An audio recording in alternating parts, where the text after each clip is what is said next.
وأصحابه المتقين المخلصين أما بعد فأعوذ بالله من الشيطان الرجيم بسم الله الرحمن الرحيم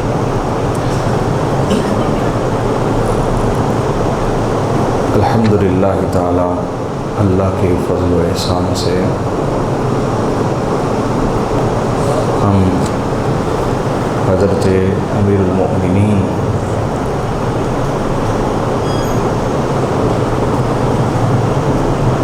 سیدنا عمر بن خطاب رضی اللہ تعالیٰ عنہ آپ کے ایمان لانے کا جو واقعہ ہے وہ آپ کے سامنے عرض کر رہے تھے۔ بات یہاں پہ ختم ہوئی تھی کہ حضرت فاروق اعظم رضی اللہ تعالیٰ عنہ حضور علیہ الصلوۃ والسلام کی بارگاہ میں حاضر ہوئے اور ایمان قبول کر لیا، لیکن یہ جاننا چاہیے کہ اتنا بڑا جری بہادر پختہ سوچ کا مالک انسان کیسے زیر ہو گیا۔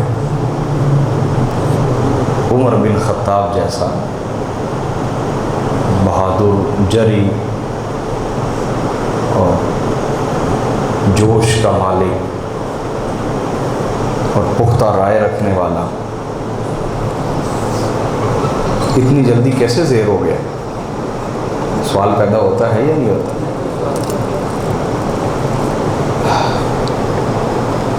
اس کی ایک ہی وجہ ہے، اور وہ وجہ یہ ہے کہ ایمان دل میں داخل ہونے کے لیے نہ سادگی دیکھتا ہے اور نہ ہی تمدن، تہذیب اور علم دیکھتا ہے۔ حضرت عبداللہ ابن مسعود رضی اللہ تعالیٰ عنہ مکہ میں چونکہ آپ کا کوئی قبیلہ، کوئی خاندان نہیں تھا، ایسے لوگ بیچارے بڑے کمزور سمجھے جاتے تھے مکہ میں۔ ایک دن گزر رہے تھے تو پیسے کی اتنی قلت ہوتی تھی کہ جو لباس آپ پہنتے تھے وہ اس سے آپ کی آدھی ٹانگیں ننگی ہوتی تھی، تو آپ کی ٹانگیں پتلی تھیں۔ ابو جہل اللہ اس پہ لعنت کرے، وہ آپ کو کہتا تھا یہ بکری کی ٹانگوں والا ہے۔ تو ایک دن حضرت عبداللہ ابن مسعود گزر رہے تھے، اس نے آپ کو چابک سے چھانٹا، چابک سے مارا آپ کی ٹانگوں پہ اور مذاق اڑایا آپ کا، اور اس طرح مارا کہ آپ نیچے گر گئے۔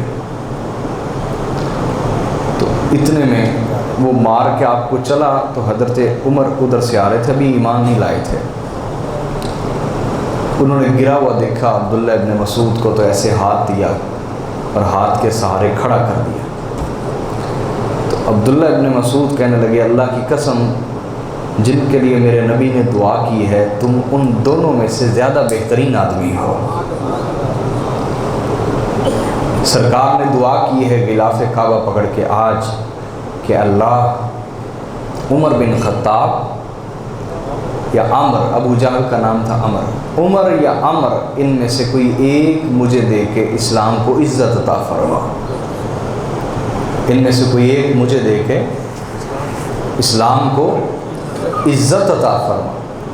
آج میرے نبی دعا کر رہے ہیں اور کل وہ دعا کا اثر بھی ظاہر ہو گیا۔ ہائے ہائے سبحان اللہ، کہ عمر جیسا انسان زیر ہو گیا نگاہ مصطفیٰ کے آگے، بارگاہ مصطفیٰ میں۔ سبحان اللہ، جب آپ داخل ہوئے جہاں حضور علیہ الصلوۃ والسلام تبلیغ کر رہے تھے تو میں نے عرض کیا کہ حضرت حمزہ انہوں نے ایسے ہی پکڑا اور دیوار کے سا لگا دیا، شیر خدا تھے۔ کہ عمر کس نیت سے آئے؟ تلوار سونتی ہوئی ہے۔ تو حضور علیہ الصلوۃ والسلام نے ارشاد فرمایا افتحوا لہ فإنہ یرید بہ خیرا یہدہ۔ حضور نے فرمایا اس کا رستہ چھوڑ دیں چچا جان، یہ آج شر کے ارادے سے نہیں آیا، خیر کے ارادے سے آیا ہے۔ قربان کرنے نہیں آیا بلکہ قربان کا ایک معنی قتل بھی ہوتا ہے، قربان کرنے نہیں آیا بلکہ قربان ہونے آیا، اس کا رستہ چھوڑ دو۔